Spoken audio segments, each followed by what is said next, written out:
Eu aproveito para agradecer novamente, mais uma vez, a presença de todas as autoridades que se juntam a nós para a tarde de hoje, para começarmos o painel Conexões entre a Alfabetização e a Educação. Pronto, microfone ajustado. Para a gente dar início ao painel Conexões entre a Alfabetização e a Educação Infantil, eu convido Nadine Gaab, professora adjunta na Escola Superior de Educação da Universidade de Harvard. Por favor, Nadine. Convido também a Kátia Helena Schweikart, secretária nacional de Educação Básica do Ministério da Educação e professora da Universidade Federal do Amazonas. Bem-vinda. Também está conosco aqui neste painel a Rita Potiguara, indígena do povo Potiguara, pedagoga, especialista em gestão escolar, mestra e doutora em educação. É também diretora da Faculdade Latino-Americana de Ciências Sociais da Flaxo. E para mediar o painel, chamo Cláudia Costin, presidente do Instituto Singularidades e professora visitante da Faculdade de Educação da Universidade de Harvard. Todas bem-vindas, o palco é de vocês. Peço que comecem com a autodescrição e depois prossigam nas apresentações. Bom dia, ou melhor, boa tarde a todos e a todas. É uma grande alegria, uma honra poder mediar um painel tão incrível como esse. E eu vou começar com a minha autodescrição, como foi solicitado. Eu sou uma mulher branca, loira, alta. Hoje em dia, alto não quer dizer grande coisa, a maioria dos jovens são mais altos que eu. E estou usando um blazer xadrez preto e branco, uma blusa verde e uma calça preta com sapato preto. Vou passar para cada um deles se autodescrever. Kátia. Bom, alô, estão me ouvindo? Boa tarde, eu sou Kátia, eu sou uma mulher negra. Estou usando um rabo de cavalo cacheado, que é um truque, claro. Uso óculos. Minha roupa, para quem é meu amigo sabe, minha amiga Ana Colagross, meu amigo Fred, e quem me conhece já pode imaginar que não é bege. É laranja, bem colorida. Estou usando também uns brincos dourados, um anel, um monte de coisa colorida. E como era a primeira infância, minha calça tem um monte de bolas coloridas também. Sou uma mulher de sorriso farto e tenho essa característica de já acolher as pessoas sorrindo. Então, imaginem uma preta falante sorridente. Essa sou eu. Muito obrigada. Rita. Oi? Opa! Olá a todas as pessoas aqui presentes e as pessoas que nos assistem, não é? A gente já sabe que temos aqui um público bastante significativo nos assistindo, né? Olha aqui a responsabilidade. Então, eu sou uma mulher indígena, a minha estatura é bem pequena. Eu tenho apenas 1,54 m. Posso me dizer que sou magra. Tenho cabelos longos, os cabelos são mechados, né, de claro nas pontas. A origem do cabelo é preta, com alguns fios brancos já. Resultado dos 54 anos. Estou trajando um vestido malhado com cinza e preto, uma sandália preta também e um adorno indígena dos meus parentes Caxinauá do Acre, uma miçanga também branca, preta, com os coloridos vermelhos no meio. Nós indígenas gostamos muito de nos adornar, sobretudo quando a gente vem para eventos importantes como estes, tá certo? A gente escolhe geralmente o nosso melhor para nos apresentar. Satisfação, uma alegria muito grande estar com todos e todas. Please. Hello, my name is Nadine Gab. I'm a white woman. I have a German accent in my English because that's where I grew up. And I'm wearing purple pants and a white top with purple flowers and gray shoes. And I'm very happy to be here today. Thank you.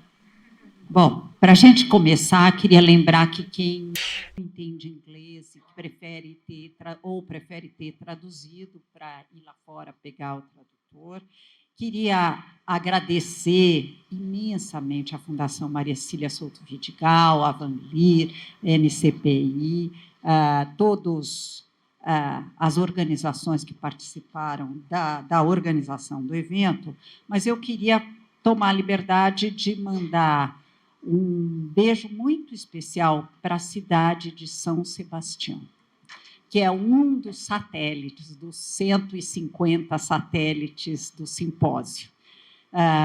Eu queria saudar a secretária de São Sebastião, para quem não é de São Paulo.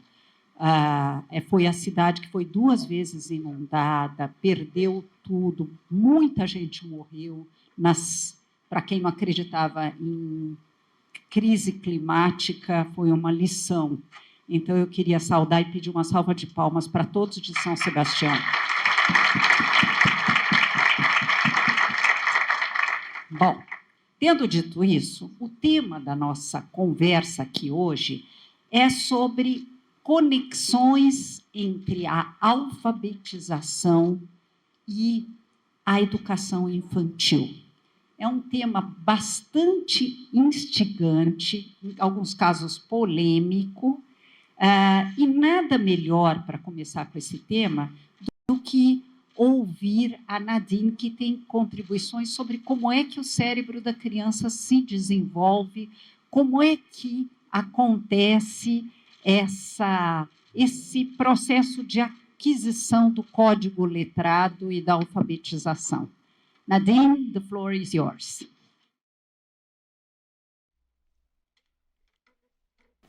Okay, yeah, thank you so much for having me today in this wonderful location and wonderful country. I would like to start today's presentation with a question. So I'm going to ask you today, when does reading development start? So I want you to think, I want you maybe to talk to the person next to you. When do children start learning to read?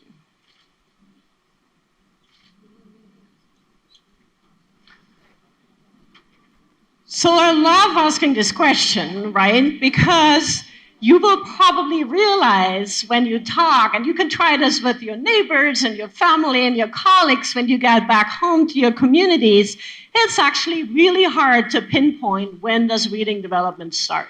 So often I hear, well, it starts the first day of school, right? And then some people say, no, wait, it starts when children get introduced to letters. Oh, no, wait, it starts when maybe you learn the sounds of your language or you map the sounds. And so you could see that it can be really hard. So what we believe in my lab is that reading development starts in utero, because the fundamental milestones for learning to read are sound and language processing.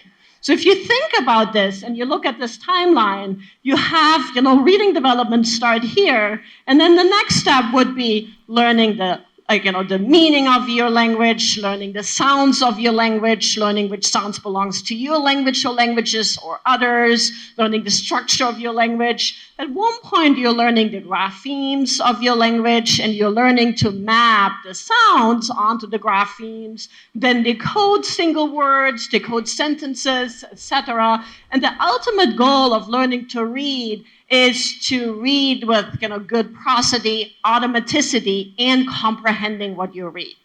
So if you think about this, learning to read is a very complex process.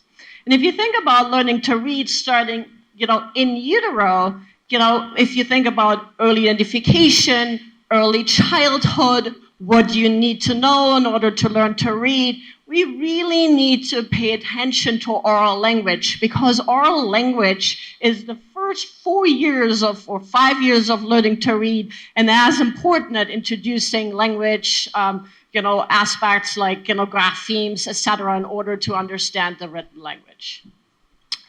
So another important point is that, because it's such a complex process, it requires someone to explicitly teach you how to read, right? So it's not something like language where you just immerse the child in a very rich experience and somehow they pick it up. So we can't just lock kids into a library and then, miraculously 4 or 5 years later, they come out and are good readers, right?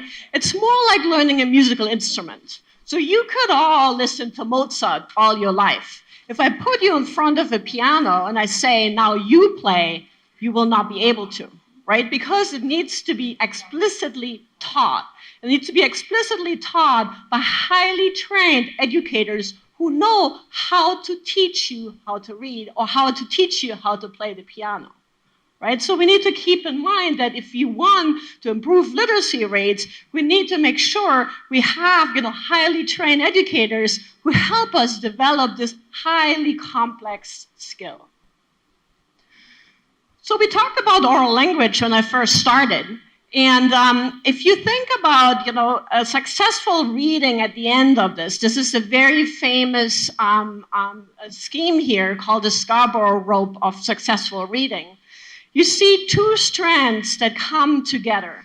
One is what I call the mechanics of learning to read. So it's actually deciphering the single words, putting the sounds together, knowing which sounds belong to your language, knowing that if you add a sound or take a sound away, that it changes the word, right?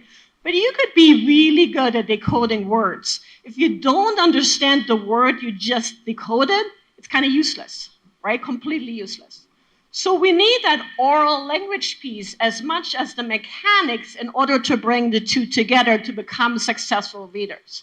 Also, you could be a really good decoder, and you could maybe know the meaning of all your words. But when you grow up and you don't hear complex sentences, you may encounter a sentence while you're reading where you understand all the words, you can decode all the words, but you have no clue how the end of the sentence connects to the beginning of the sentence because you've never heard a sentence structure like this before. So that all illustrates how important oral language is as much as the mechanics of learning to read. So I'm a neuroscientist by training. I look at brains, every day. And so what we do know is there are 4 key areas in the brain that are really important for reading. It doesn't mean we only use these 4, but they are really important. So we have in red here an area that helps us to actually recognize words and letters. And it's a really cool area because you as educators make that area, emerge functionally, meaning it's there all along, but it only recognizes letters after you teach the child, the letters of their language. We have other areas important for oral language, and we have areas here in blue that I often call the CEO of the reading network, because what this area in the brain does is it actually helps us to decide what's important to focus on, what to ignore, and how to integrate what you just read into a bigger picture.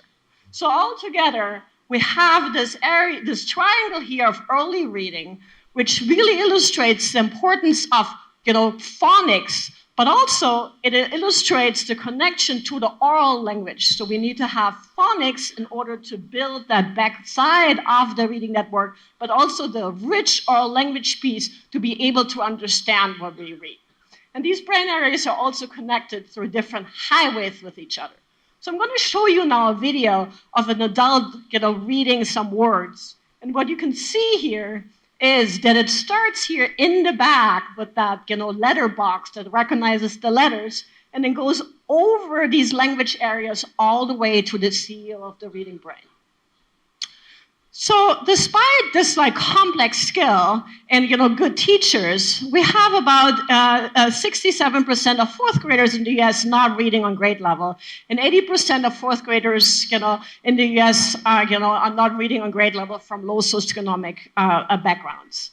In Brazil, it doesn't look, much better. So, I pulled this showing that, in 2019, 54% of children were, literate, and, that, area is, currently, not changing. And so we have a reading crisis, not just in the US, but, in other countries as well. So what leads to atypical reading development? We have genetics, we have the brain, we have perception, and we have the environment. So if you look at the brain, and we did a lot of this work, is we can see brain characteristics of children who are struggling with learning to read, way, way earlier than we previously thought. So some of our work has shown that these brain alterations can be seen as early as in infants or in toddlers, which has important, implications for policy. So what we could basically conclude from the work we've done with our collaborators is that some children start their first day of school with a less optimal brain for learning to read.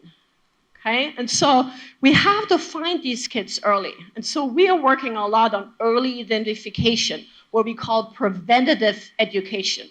So instead of waiting, who may struggle with learning to read and assuming everyone comes in with a clean slate, we're using a preventative approach where we're trying to find kids who most likely will struggle with learning to read once they start school. And then we help them develop all the milestones before they struggle so that they will never struggle. Very similar to preventative medicine that we all embrace as a society. There's also a lot of environmental factors that are really important, for, literacy, and I have some of these, that have been identified, like trauma, poverty, neighborhood factors, etc. One thing that's really important and dear to my mind is home literacy. So we know that, home literacy does not explain all the variants of early literacy development, but, a pretty significant portion. And what do we mean by home literacy? We talk about age of onset of shared reading, frequency and quality of book reading, how often you visit, places where there are books, how early do you start reading to your child? And so, you think like, well, why is that so important? Because the language that are in books, it's much more complex than the language we speak. And also, the sentence structure often is, very different. And so when we talked about the oral language piece earlier, with the reading a book to a child can really enhance that oral language and that, conversational turns going back and forth during the process. So we did a study during the pandemic, and it's still ongoing, where we looked at, examining the effects of, restrictions during the COVID-19 pandemic on literacy practice in children's home. And it's a survey that we did in, around the globe. And we were really interested in, okay, so let's look at, these, little home communities and how often they read and how often they read before the pandemic. But did the pandemic change the number of books they had in the home because they couldn't go to the library anymore?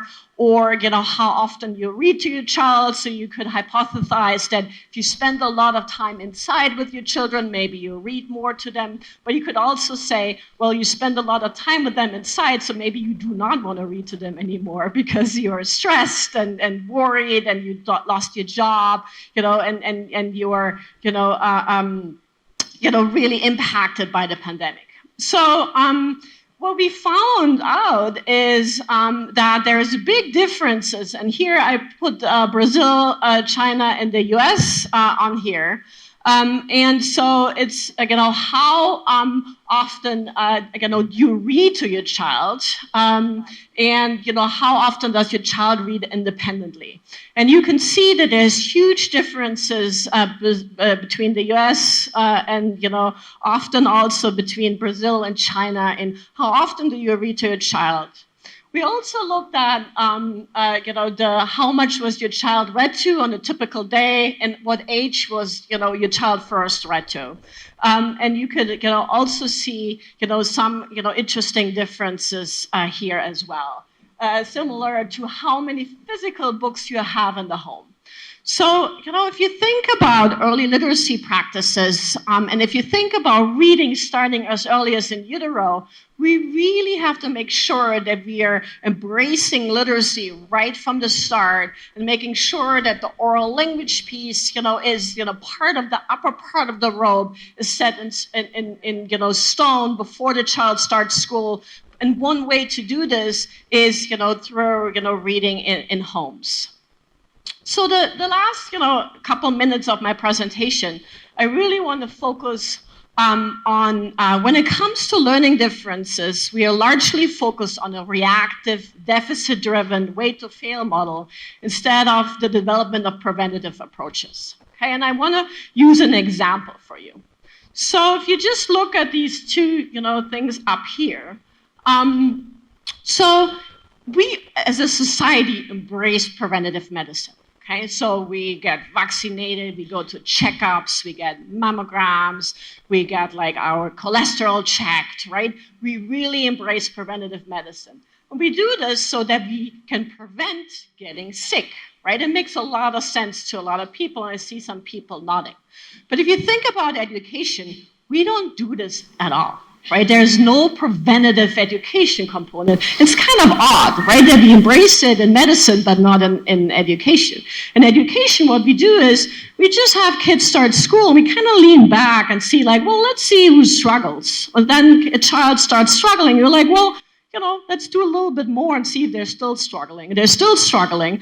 And then you may, after, a year or 2 or 3, start doing something about it. So that's a reactive model. It's not a proactive model. It's almost like you're waiting till someone has a heart attack before you think doing something about, the high cholesterol, of a person, instead of like finding the person right here when they have a high risk of developing problems with the heart, and then doing early intervention or really good early childhood education so that that child never struggles with learning to read.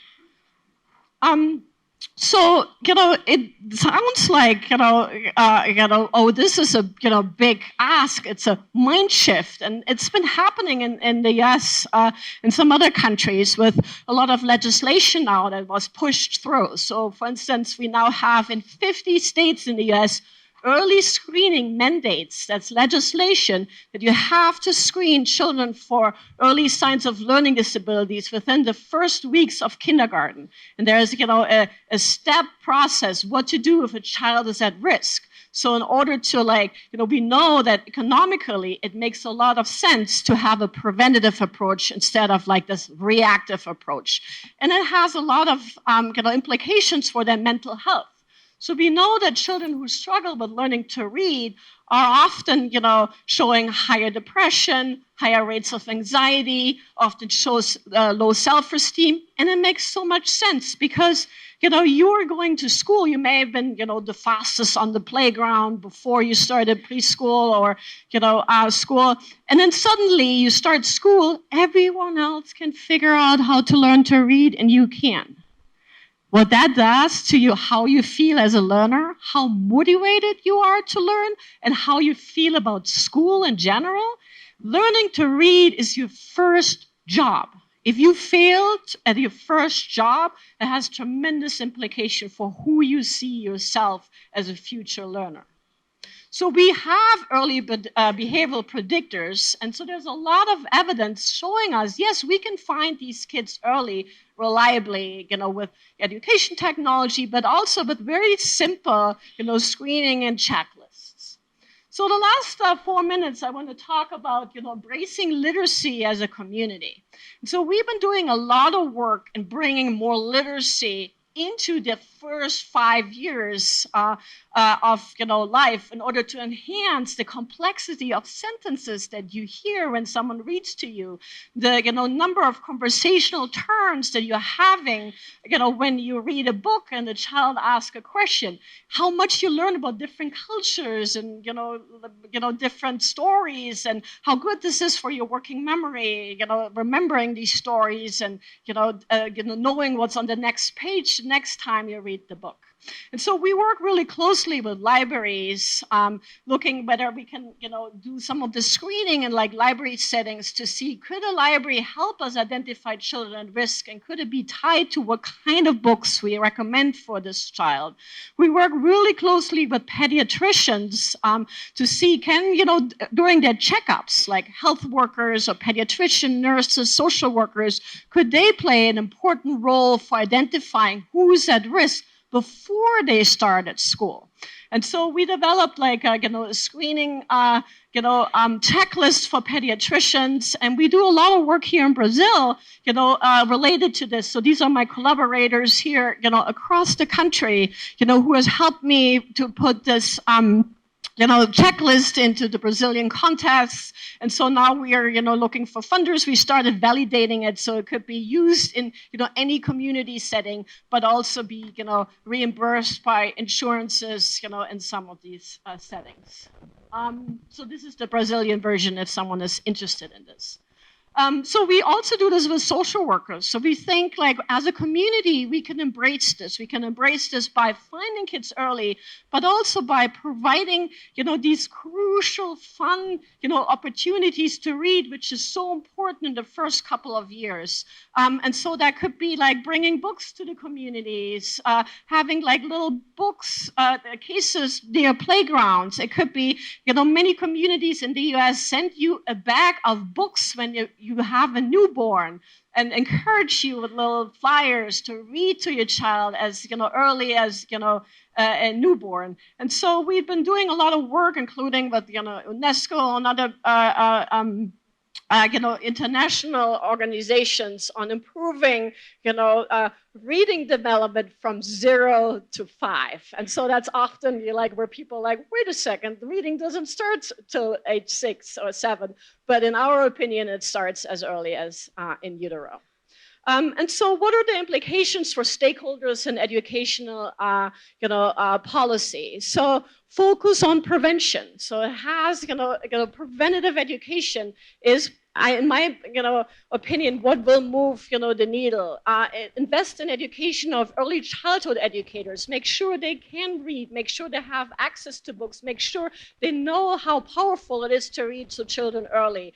Improve teacher training pre-service. Have higher education that helps develop these early childhood programs and brings literacy into these childhood programs. The quality of evidence-based professional development.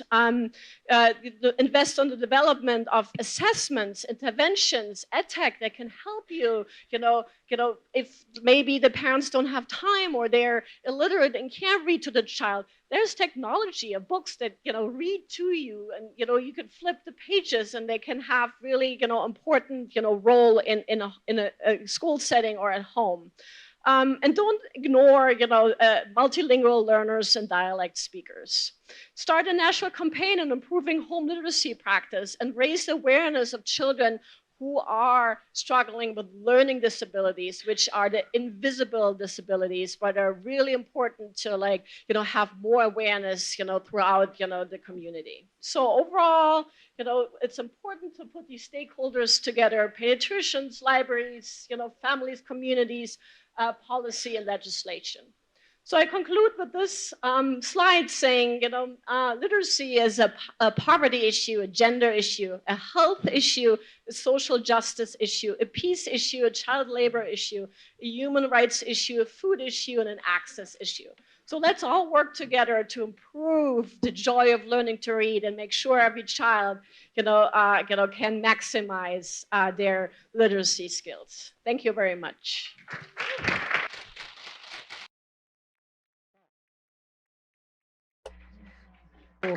Eu queria só esperar ela pôr o fone de ouvido para poder ouvir o que eu falo.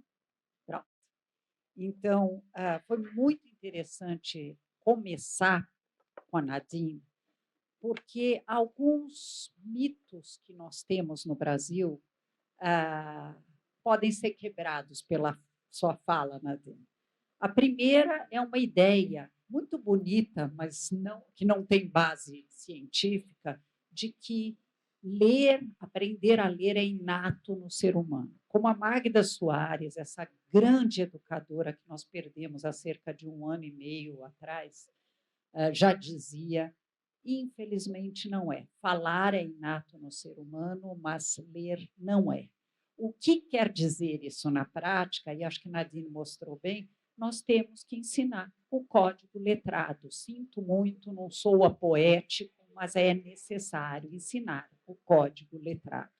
Então, foi muito interessante ouvir isso, e ela pôde mostrar como que isso demanda professores, e sinto muito, na pré-escola, não é só começando no 1º ano, porque trata-se de uma atividade que começa no útero e vai até, acho que nunca termina, como diz a Kátia, para trabalhar essa questão da apropriação do saber letrado, e daí a importância das nossas universidades se desafiarem a, de fato, conectar teoria e prática.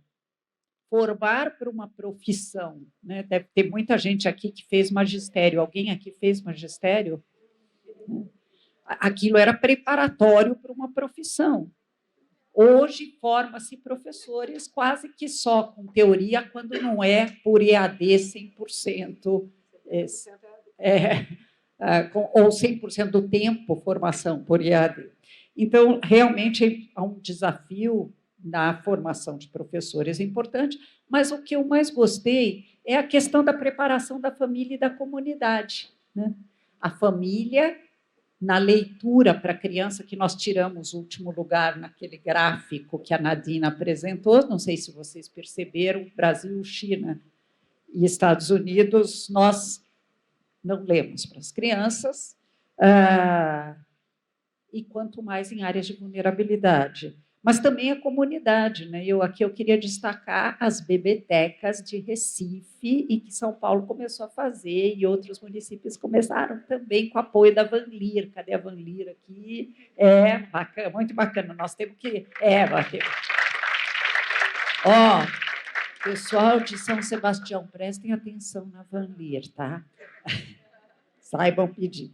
Mas tão importante quanto isso, no destaque que ela trouxe, foi a questão da política pública, né? Não basta a escola, a sociedade, é importante que a política pública, e nós vamos ter a chance, depois da Rita Potiguara falava, depois nós vamos ter a Kátia falando um pouco mais da política pública. Rita, a bola é sua agora. Uma bola muito boa. Pode colocar a apresentação, por favor? Ok. Eu mesma? Muito bem. Eu queria, como indígena mulher, mãe, tia-avó, professora, educadora do modo geral, gestora de políticas públicas, pesquisadora, que sou, compartilhar uma esperança que eu tenho com vocês, e nesse meu compartilhar, é um compartilhar de um convite de chamar para a ação, tá certo? É um sonho, é um desejo, é um esperançar que eu tenho, que nós todos cuidemos das crianças, de todas as crianças, e no meu caso especialmente, cuidemos das crianças indígenas.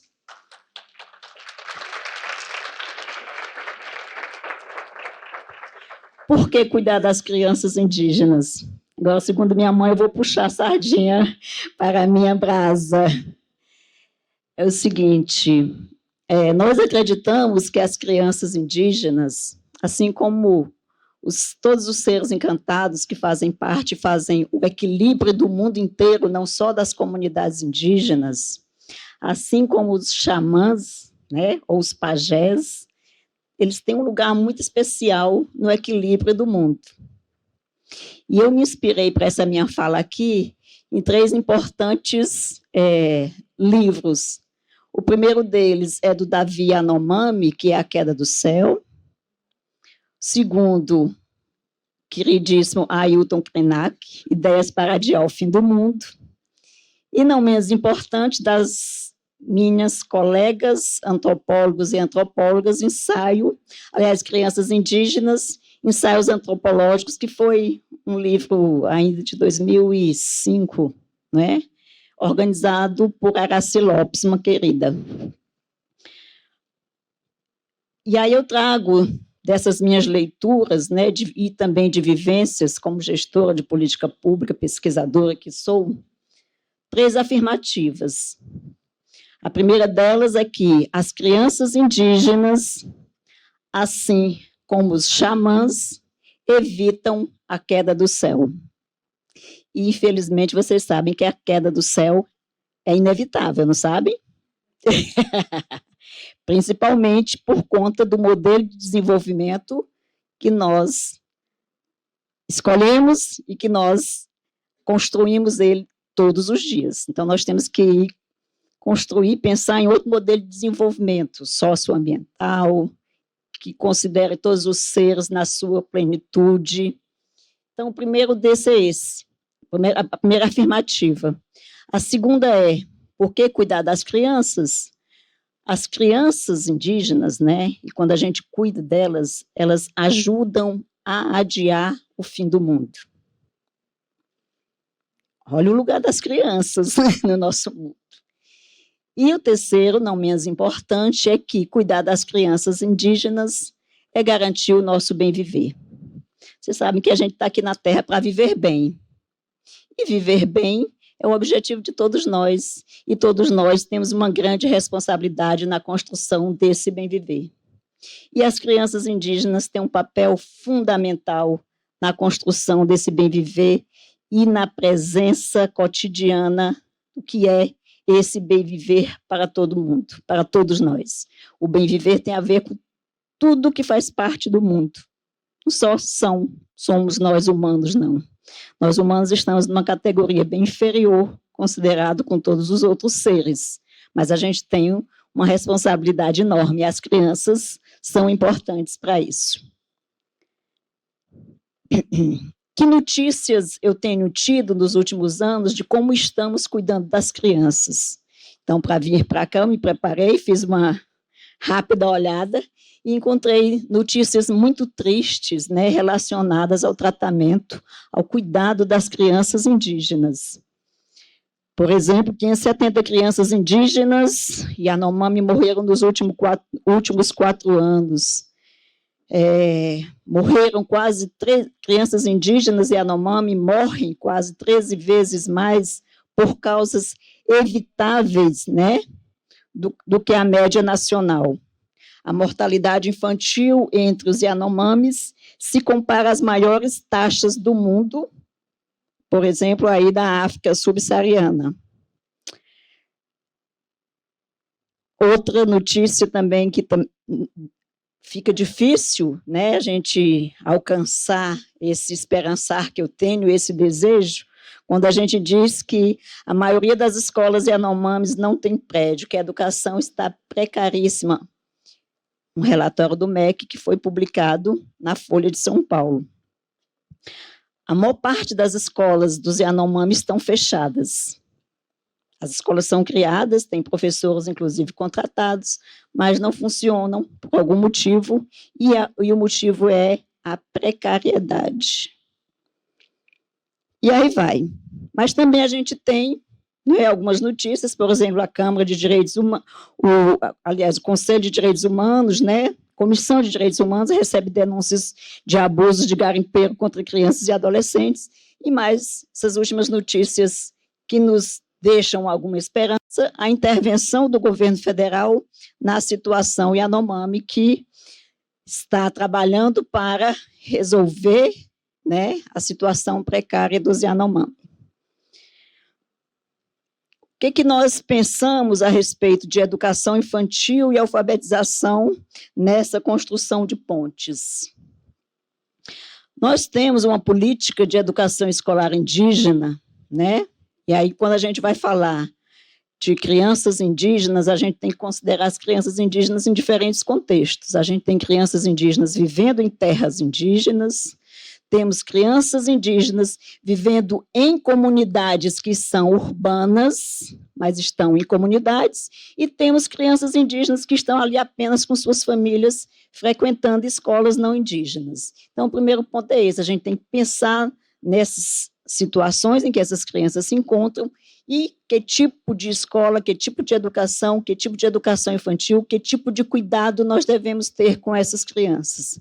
A primeira delas é que a gente diz que a educação infantil e a alfabetização devem ser assentadas no paradigma da interculturalidade, porque a interculturalidade é o projeto que nós escolhemos para nos relacionar bem com o outro, conosco, porque nós somos muitas etnias, aqui o país é multiétnico, não é? O último censo deu conta de 305 etnias, falantes de 274 línguas, mas a gente escolheu o paradigma do viver bem para todo mundo, que é a interculturalidade. A gente quer se relacionar, quer trocar, quer aprender com o outro.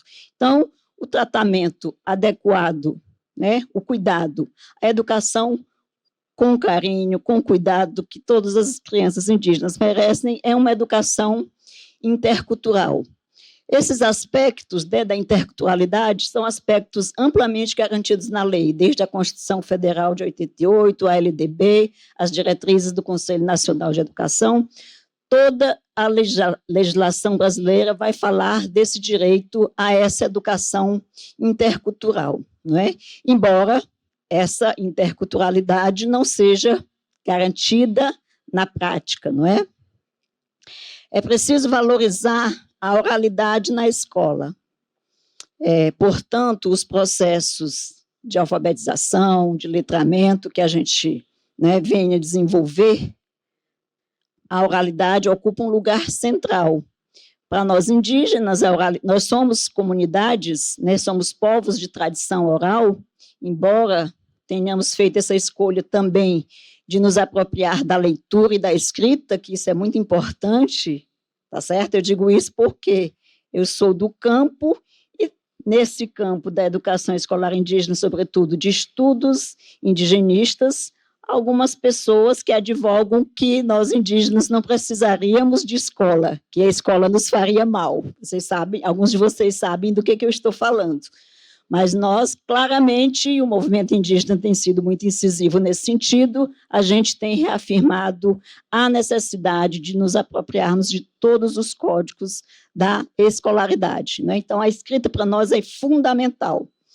Mas a oralidade, não é? A oralidade que vem também como tradição dos mais velhos, dos sábios, dos pajés, do xamã, tem um papel importante nas práticas de alfabetização, de letramento e de cuidados, porque os nossos mais velhos, sobretudo quem vem ainda da tradição oral, eles são as nossas bibliotecas vivas, né? Muitos de vocês devem ter escutado essa nossa expressão, né? Os mais velhos são as nossas bibliotecas vivas, não é? Então, cuidar disso é importante. Outro aspecto, é importante promover o protagonismo indígena na cultura escrita, por os motivos que eu já falei aqui para vocês.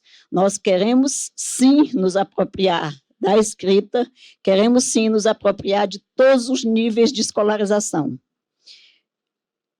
Já participei de algumas discussões em que dizem que a escola faz mal para os indígenas. Eu digo, depois que eu fiz mestrado, doutorado, todos os níveis de escolarização, com que cara eu vou chegar para a minha comunidade e dizer que a escola faz mal, não é?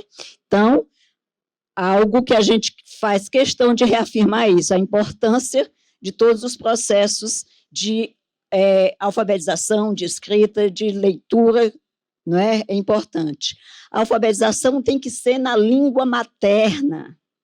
Alguns grupos indígenas, sua língua materna é a língua indígena, outros não, é a língua portuguesa.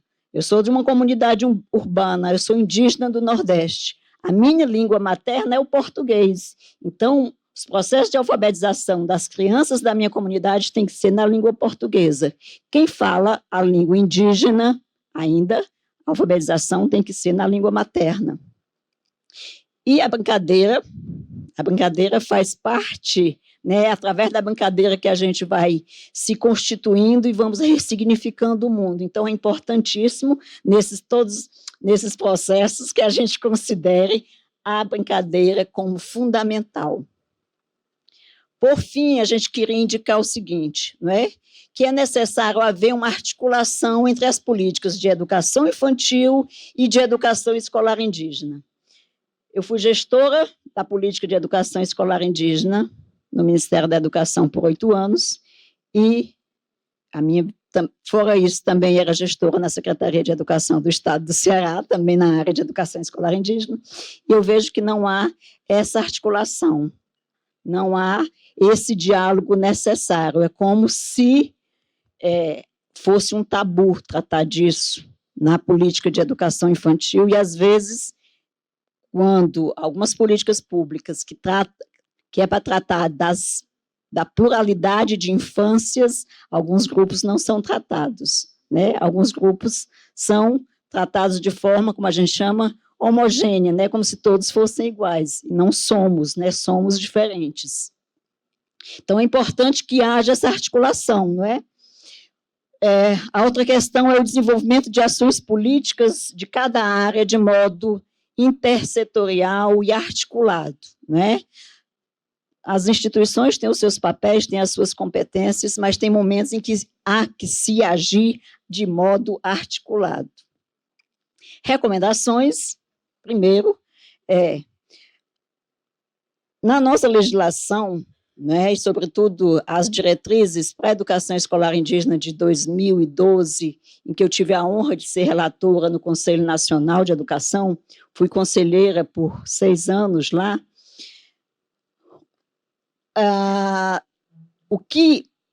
O mote principal das diretrizes é: os povos indígenas devam ser consultados sobre qualquer processo que lhes afete a vida.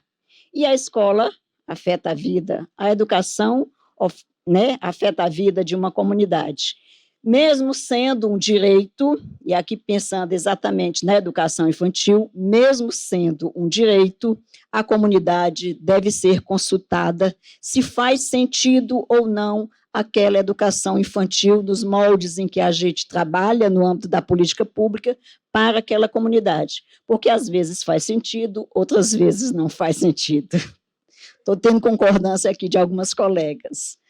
Garantir o uso das línguas indígenas nos processos de cuidar e de educar, principalmente na alfabetização. Oferecer formação contínua aos professores indígenas, e aqui a gente está falando de um público específico, que são os professores que estão nas escolas indígenas, não é? Embora a gente tenha professores que atuam com crianças indígenas e não são de escolas indígenas, mas a formação contínua é um item, é uma pauta que tem que acontecer em toda a política para todos os professores, como prioridade. E, por fim, estruturar as escolas indígenas com os mobiliários e os equipamentos necessários e adequados para as crianças. A maioria das escolas indígenas, eu estou me referindo exatamente a esse público, nós temos no país em torno de 3.000 e poucas escolas indígenas, 3.700. A maioria dessas escolas, mais de 30% delas, não tem um prédio específico. O restante estão em condições precaríssimas de infraestrutura. E ainda, lamentavelmente, quando a gente visita as escolas de educação infantil, as criancinhas estão sentadas em cadeiras que não são adequadas para elas, não é? Então, é importante que a gente, para ajudar a assegurar o céu, a adiar o fim do mundo, para que a gente viva bem, plenamente, que que a gente cuide muito bem de todas as nossas crianças, especialmente das crianças indígenas. Então, era isso que eu queria compartilhar com vocês e pedir. Eu sei que muitos de vocês, mas muitos mesmo, eu vejo o brilho no olhar, eu vejo a trajetória cotidiana, como vocês têm se dedicado, mas eu queria aqui, como uma liderança indígena da educação que sou, pedir que vocês façam isso com muita mais dedicação e muito mais afinco. Então, muito obrigada. Bom, fantástico. Eu queria só destacar, Rita, foi muito interessante a tua apresentação, como alguns pontos que a Nadine já tinha levantado sobre o papel da oralidade na escola é relevante. A questão da língua materna, né?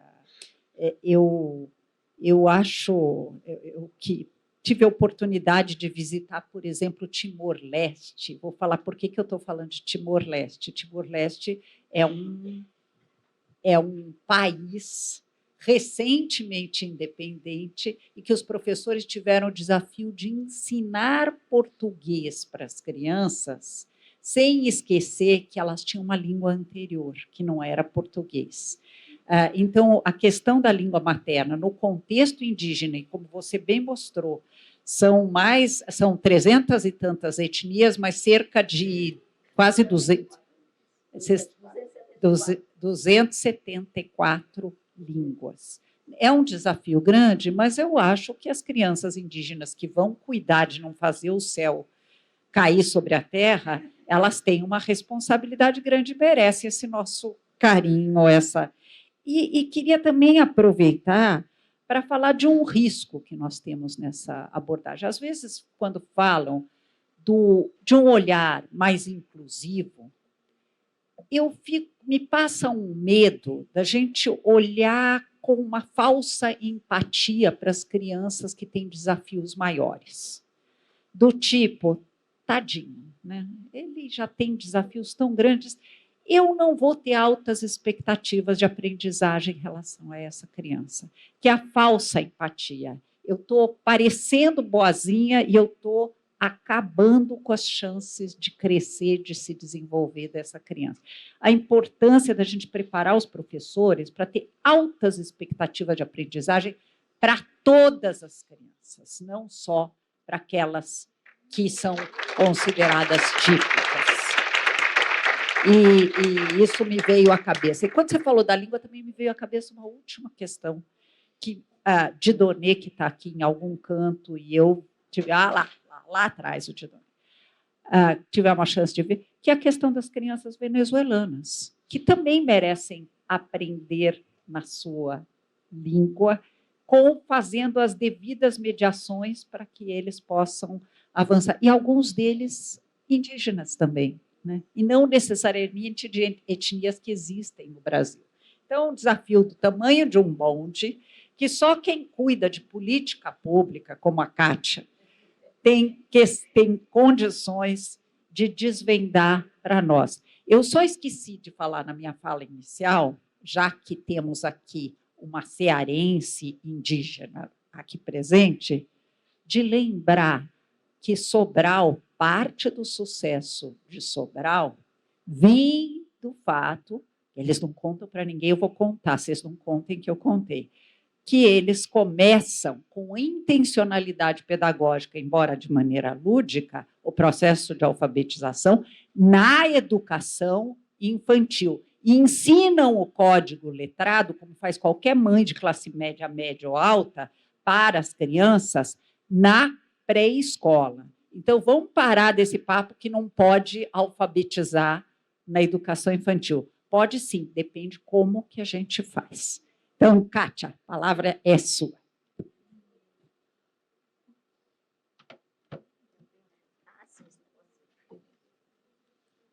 Eu vou... Já?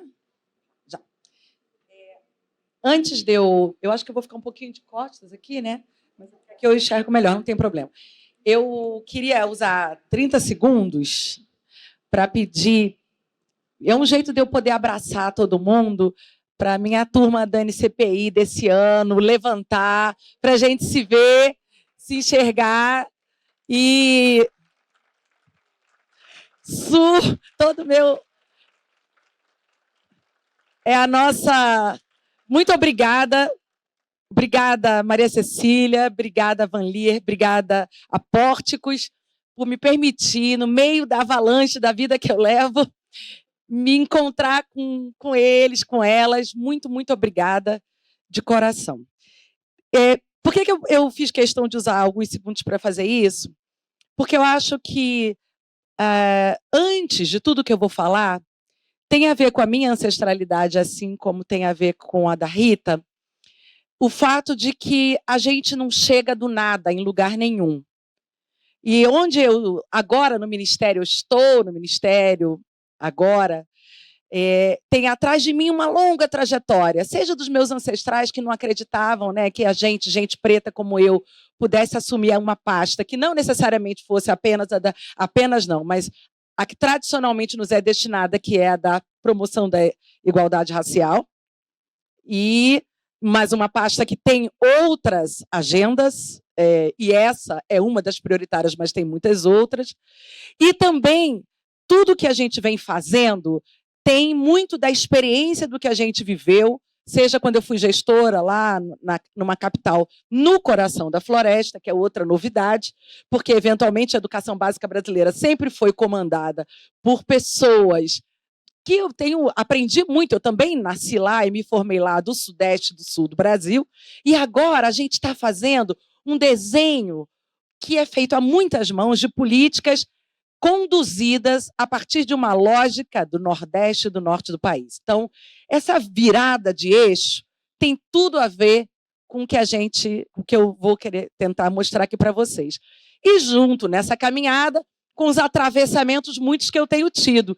E a minha turma desse ano lá do NCPI em Harvard é parte disso também. Muito obrigada. Vamos começar. Então, primeiro, acho que a Cláudia estava falando antes da falsa empatia. A gente tem uma falsa empatia também, na minha região também, no Norte, com a história dos indígenas, coitadinhos, são vítimas, são em número pequeno. Uma primeira coisa que a gente tem que desmistificar, nessa direção também da falsa empatia, é que nossos projetos e iniciativas de educação têm a ensinar para outras infâncias diferentes daquelas que se organizam a partir de grandes centros, das grandes cidades, que normalmente são as que pautam as políticas da primeira infância. Por exemplo, choquem-se, creche não é uma necessidade imperativa para todo mundo. Não é porque a gente nem sabe como os indígenas criam as crianças, mas a gente diz que todo mundo tem que ter creche. Mas não é verdade. Não faz sentido em alguns lugares. Então, muito cuidado que está por trás do que a gente está fazendo no MEC agora, entender que o Brasil não tem uma única infância, tem múltiplas. E se criam crianças de diferentes modos, e que há muitos modos de garantir o desenvolvimento e o direito dessa criança. Creche é um deles, mas ela serve para alguns tipos de organização social, e não para todos. Ainda o maior número, mas os de menor número têm outros jeitos de fazer, de criar, de garantir direitos, que a gente tem que aprender também com eles. Bom, tem um cenário drástico da alfabetização no Brasil, que está por trás do que a gente está falando. Eu não vou ficar falando daquele roteirinho, porque muito está aqui, eu estou olhando para um tempo que eu falo muito.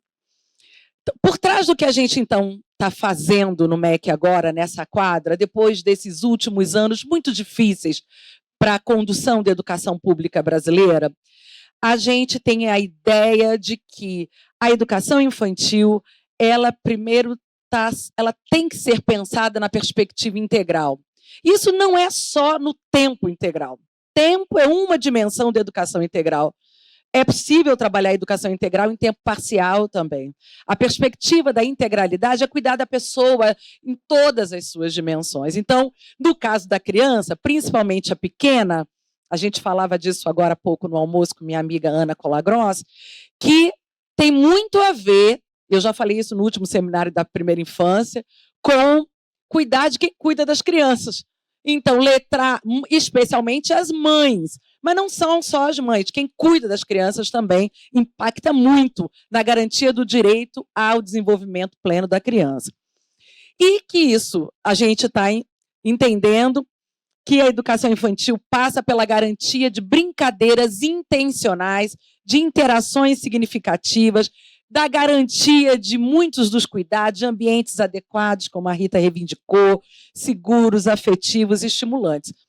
Então, a escola tem e pode cada vez mais assumir um papel determinante, não só nessa garantia desses direitos dentro da escola, mas também a escola pode mobilizar essas experiências envolvendo também quem cuida das crianças, engajamento familiar, que a gente estava falando, mas também olhando para o território onde a escola pode protagonizar essas ações. E tudo isso está por trás do que a gente está pensando no Ministério.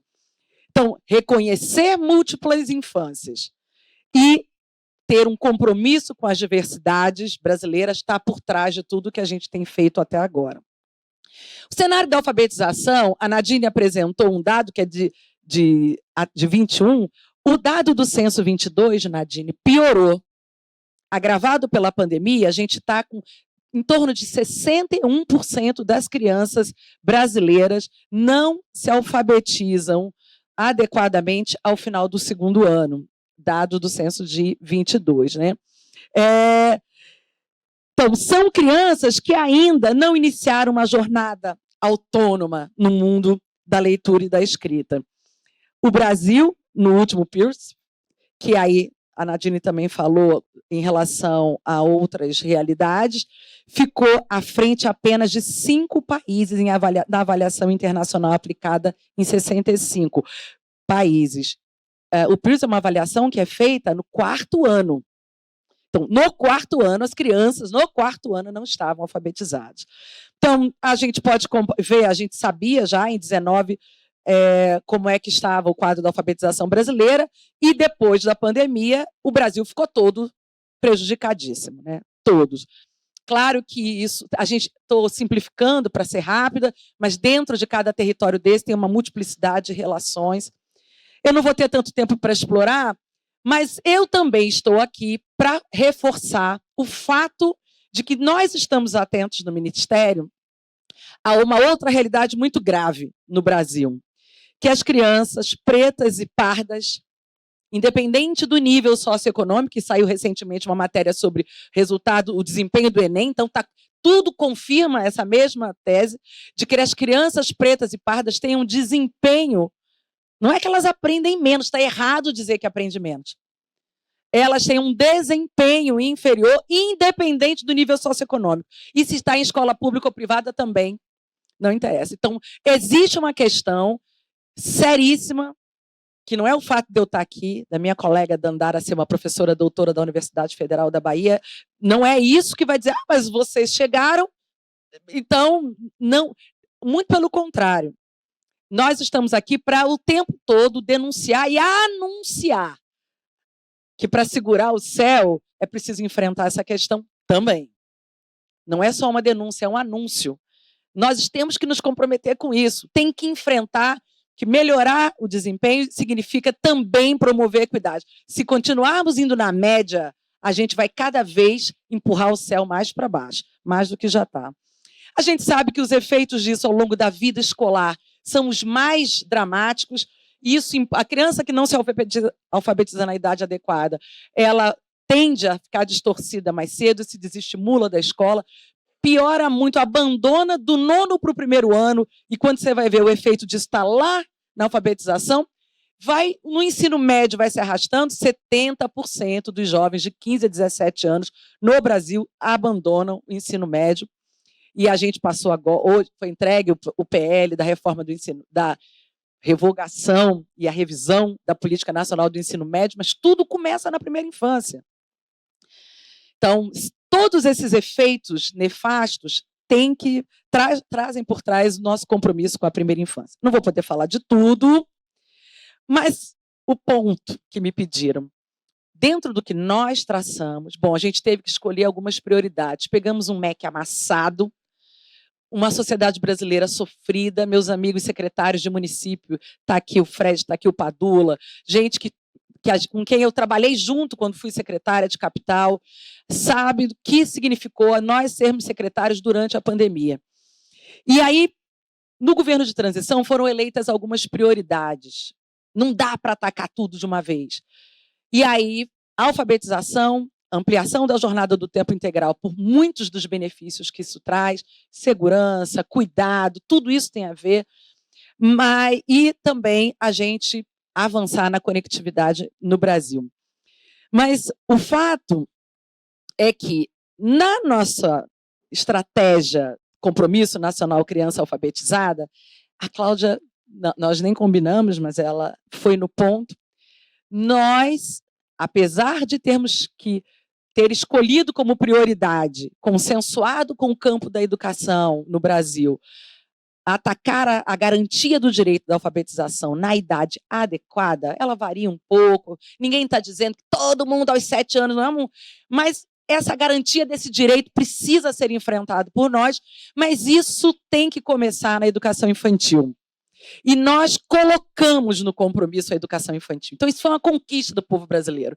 A educação infantil entrou no compromisso, não é porque vamos trabalhar com as crianças com letras e números, mas vamos, aprendendo aqui com os indígenas, reforçar a oralidade, trabalhar na formação das professoras e professores para a garantia da leitura cotidiana, dos espaços de leitura, dos livros. O cantinho da leitura tem todas as 98 mil escolas de educação de ensino fundamental no Brasil, garantidos por essa política, para que as crianças tenham estantes baixinhas com livros disponíveis todas no Brasil e a garantia da leitura diária. E um trabalho feito com suas famílias para mobilizá-los, para engajá-los, não só pai e mãe, mas quem cuida da criança, às vezes é a vizinha, às vezes é o irmão mais velho, é o primo. A gente tem que parar de só dizer família desestruturada, não aprende. Mentira!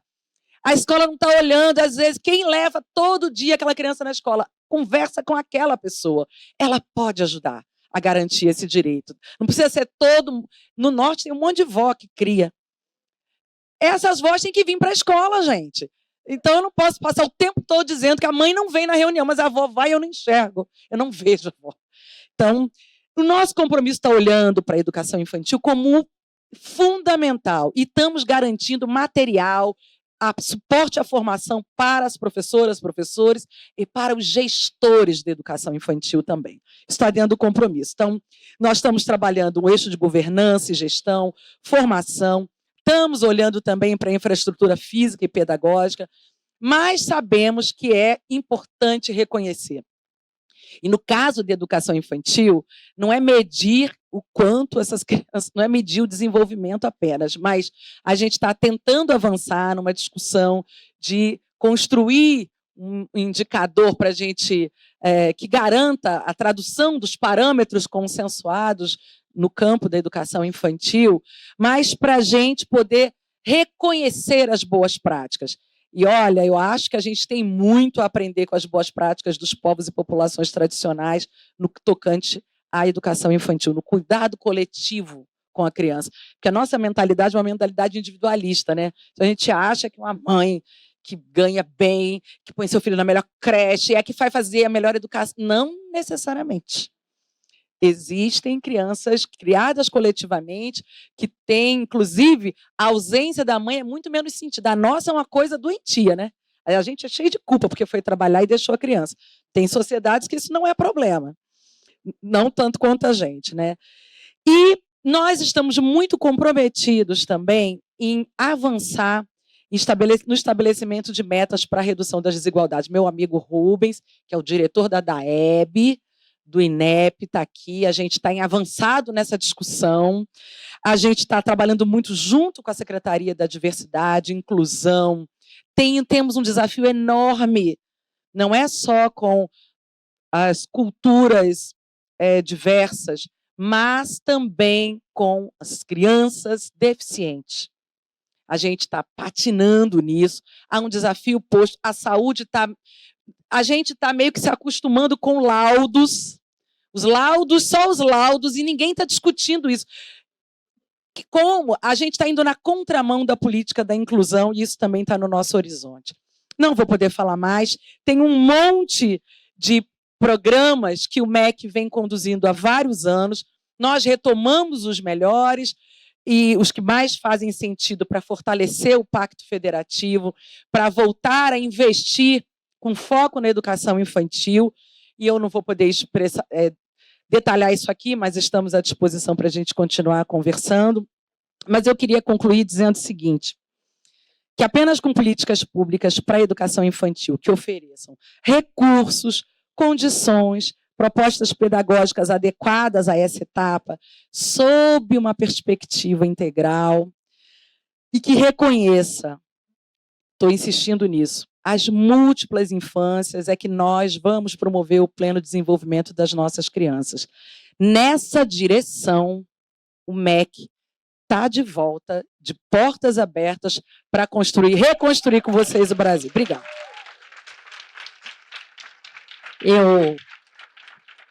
Que prazer te ouvir o MEC de volta.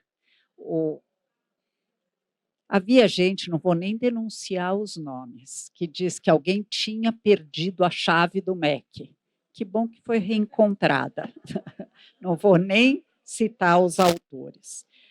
Mas, só para costurar um pouco o que a gente falou aqui, lembrar que nós temos alguns minutos, vocês não veem, mas tem um reloginho aqui que me obriga a cortar a palavra das pessoas, eu tentei não fazer isso demais. Então, eu queria voltar a uma coisa que foi falada pelas três, que é a ideia de que não há uma única infância, mesmo num país só. Mesmo num país como o nosso, há múltiplas infâncias, e não construir uma solução única. Essa ideia de creche não ser para todo mundo faz tanto sentido. Boa parte das pesquisas sobre creche mostram que o impacto da creche para a criança, creche não é só política para a mãe poder trabalhar, não é uma política pública só para isso. Para a criança de 0 a 1 é quase nulo, a não ser pela alimentação. O impacto importante, o efeito creche, nas análises do Heckman, é a partir dos 2 anos. Tanto que alguns municípios que não têm condições de abrir vaga para todos, priorizam crianças a partir de 2 e, dentro dessas, o cadastro do Bolsa Família, que são os que mais precisam, né? O Heckman diz, a etapa de escolaridade que mais permite nivelar as chances de desempenho escolar futuro, nivelar as diferenças de origem socioeconômica para ter um bom desempenho escolar futuro, é exatamente a creche. Mas a creche, desde que a gente olhe para determinadas questões, bem lembrada a questão indígena, que também foi levantada pela Rita. A ideia de que educação integral não é só tempo integral, é também tempo integral, mas não é só isso, é desenvolvimento integral da criança. E a ideia das brincadeiras intencionais. Quando Kátia fala, nós não vamos nós vamos voltar a olhar a etapa da educação infantil como uma etapa no processo de alfabetização, coerente com o que Nadine levantou, com o que os outros levantaram. Mas é lúdico, ou seja, brincadeiras intencionais. E vou dizer uma coisa mais, Kátia, não é proibido ensinar o nome da letra e o som da letra, desde que de forma lúdica. Como, vamos ser honestos, 90% das mães de classe média e alta brincam, olha a letra do teu nome, olha a letra do nome do coleguinha, e ensinam aquilo que Magda Soares, e vou voltar a ela, porque ela acho que não foi suficientemente homenageada por nós, ela defendia que se ensinasse consciência fonológica, que foi um termo que também usado pela Nadine, na pré-escola, de forma lúdica, e ela ia mais longe. Eu não me esqueço, o último seminário que ela fez, eu assisti de um computador dentro do hospital, onde meu marido estava internado, ela ensinando como avaliar o processo de alfabetização na pré-escola. Que dimensões deveriam ser analisadas? Então, não é proibido ensinar, e nem a Kátia diz que era letras e números, depende como que a gente ensina, de que forma que a gente ensina. E a triste notícia, falada também pelas três, do que aconteceu na pandemia. Porque 2 anos de escolas fechadas, eu falei com a Kátia, acho que umas 15 vezes nesse período, né, para saber como é que Manaus estava tentando assegurar alguma aprendizagem em casa. Foram danos tão grandes para a alfabetização, foi a etapa mais afetada. Mas tem uma boa notícia. A boa notícia é que a criança em etapa de alfabetização vai ficar mais anos na escola. E a gente vai poder superar, a gente vai poder recompor essas aprendizagens. Então, vamos parar de olhar para a criança de 4 anos, né, que foi o que foi avaliado pelo Peirce, como uma criança que, então, a professora anterior não alfabetizou, eu não faço mais nada. Nós vamos ter que ter boas estratégias de recomposição de tudo que se perdeu em termos de aprendizagem. E o Brasil não pode pensar pequeno em educação e não pode pensar pequeno em educação infantil, como mostraram as 3 brilhantes painelistas que falaram aqui hoje, e queria pedir uma grande salva de palmas para as 3, porque elas foram brilhantes.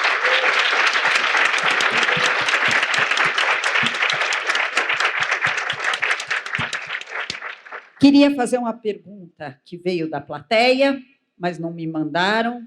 Cadê a... Posso fazer só uma? Tá. Então, não me enviaram essa pergunta, então eu vou fazer uma pergunta. Não, é porque a gente não ensaiou direito aqui. Então, vem cá. Vou pular a Kátia, de propósito.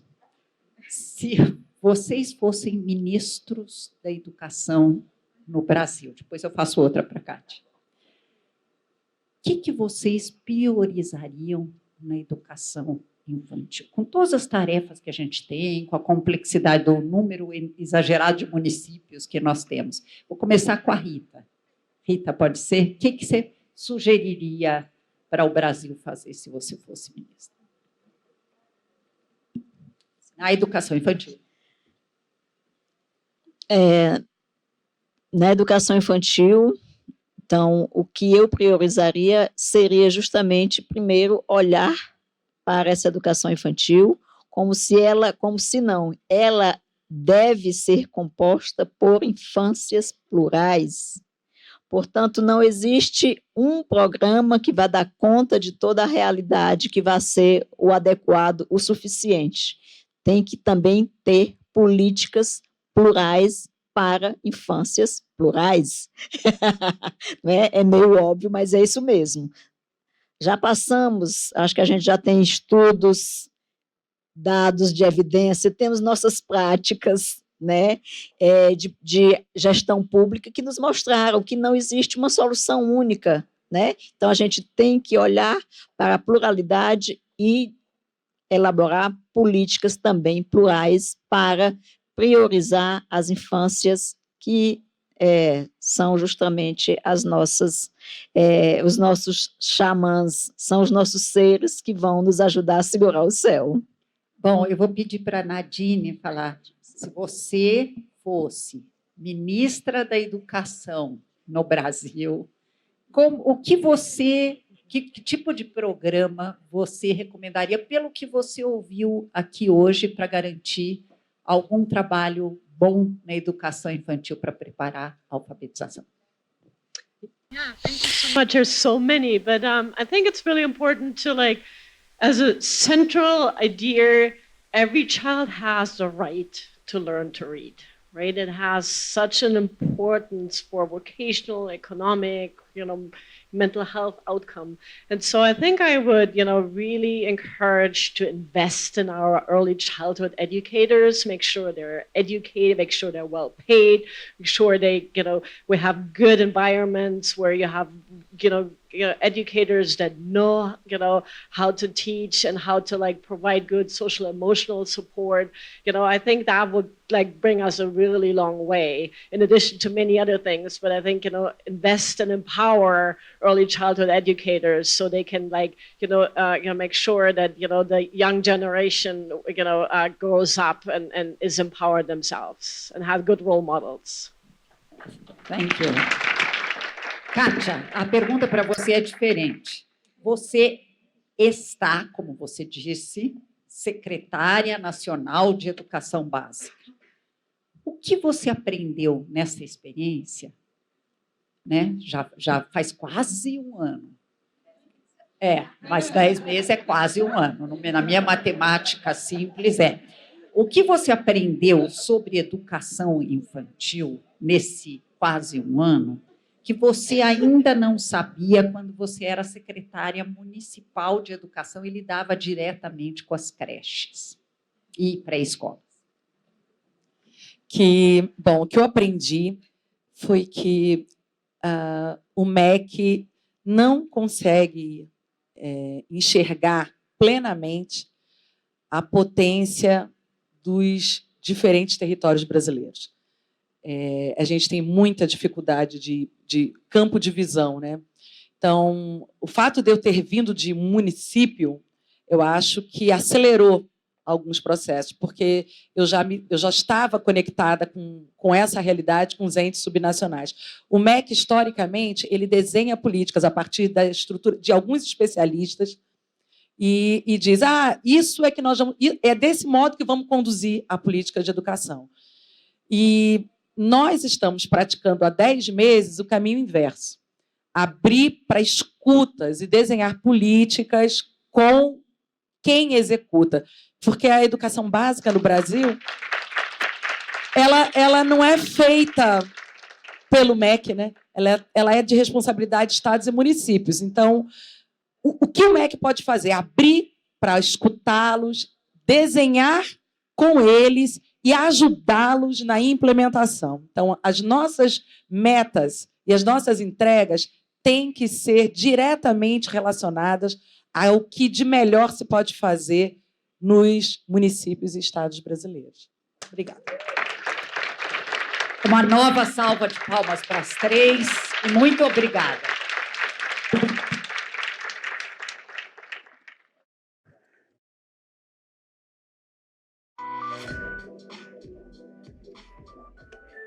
Tá aí mais uma mesa poderosa.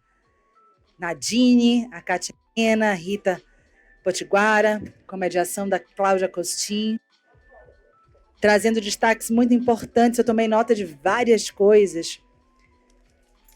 Mas é isso, a gente ainda está na travessia do entendimento das repercussões da pandemia, que as 3 palestrantes trouxeram os impactos da pandemia na alfabetização das crianças. E acho que cada uma pessoa aqui, mãe, certamente, ou mãe, ou tia, ou cuidadora de uma criança, certamente vai ter uma história para contar sobre essa travessia, e agora a gente vai percebendo os impactos disso nesse tempo, nessa formação. Bom, quantos aprendizados. A importância dessas experiências, como eu disse, dessas vivências na educação e na educação infantil para o processo, né, de alfabetização e a sinalização de que é preciso avançar para que as crianças indígenas, as negras, as amazônicas e as dos mais diversos contextos tenham, de fato, acesso à educação de qualidade. Aí eu aproveito a fala da Rita, né, quando ela diz que a gente não chega do nada a lugar nenhum, e é preciso políticas para garantir esses acessos e mais equidade nesses acessos, para que a gente não seja sempre lugar de exceção.